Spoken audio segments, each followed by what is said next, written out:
Zach Cruz had spent 5 quiet, exhausting years buried inside Fort Meade.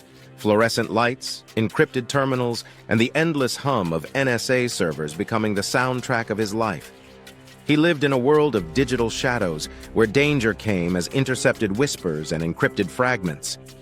But the voice that summoned him today was unmistakable. Jack Ryan. Zach hadn't seen him in 3 years, not since Eastern Europe when Ryan dismantled a rogue scientist's attempt to release a deadly virus. Ryan never called unless something serious was breaking. Zach entered the briefing room expecting a team. Instead, he found Ryan alone. "It's been a long time, Zach." "Too long," Zach answered. "What's going on?" Ryan slid a folder across the table. "Mexico. Mexico, I don't get it." "Open it." Zach flipped the folder open. The first page was a drone image of a woman stepping out of a heavily guarded compound. Dark hair, sunglasses, calm confidence. "Isabella Navarro," Zach said. Ryan nodded. "The Navarro family, founders of the Soltera network." Zach scanned the pages. "This is more than drug trade. They've expanded and sunk their claws into judges, ministers, trade routes, offshore banking," Ryan said. "Her father built the empire. Isabella is modernizing it. She's not a cartel leader. She's almost a head of state." Zach closed the folder.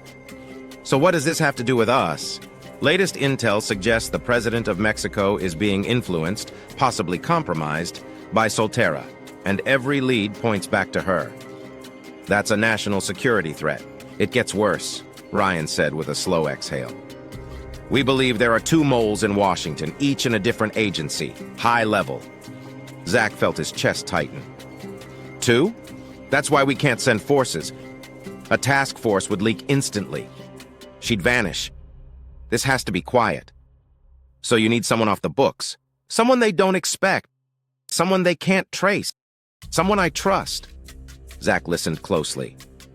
"You think tactically, but you analyze strategically," Ryan said. "And you're not corruptible," Zach gave a slow nod. "She knows Washington will send someone," Ryan continued. "But she doesn't know who. She has no idea you even exist in this context. So what's my cover? You're a diplomatic political attaché assigned to the U.S. Embassy in Mexico City. Your portfolio is security coordination. You'll be allowed everywhere, and nobody can touch you without starting a war. And the mission? Find out who she controls, and which 2 people in Washington are helping her." Hours later, Zach stepped out of Benito Juarez Airport wearing a gray suit and diplomatic badge. The city hit him with heat, noise, and movement.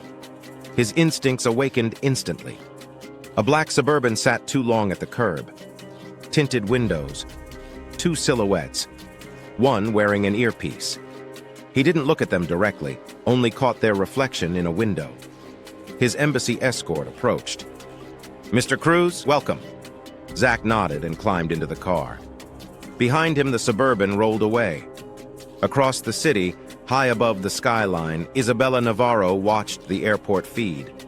She studied Zach's arrival with mild curiosity. Her lieutenant frowned. "He doesn't look like one of Washington's usual choices." "That's because we don't know who they sent," she said. "We only know someone is coming. So what should we do?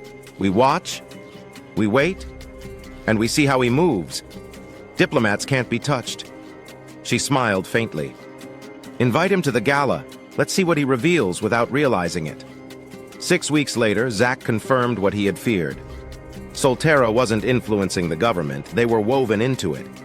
Everywhere he turned, someone was compromised. Someone protected, someone bought. But someone in Washington was helping them grow. Every night, Zach worked alone. He intercepted messages, shadowed ministers, followed money trails. Something was wrong.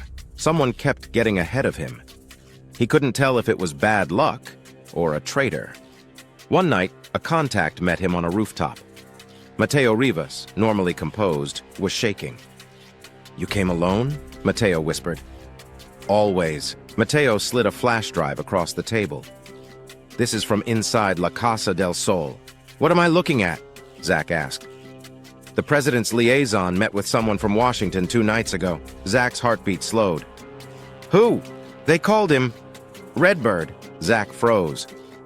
That's an ultra-restricted channel. Only a few people even know it exists. Mateo whispered, "This is crazy." Hours later in his room, Zach decrypted the files.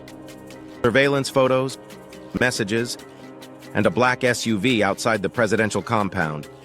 He zoomed in on one reflection in the window of the SUV. His stomach dropped. Evelyn Perez, the woman who sent him here, the one who told him to trust no one. The next morning, a U.S. diplomat vanished. Soltera was blamed. Zach didn't believe it. End of part 1.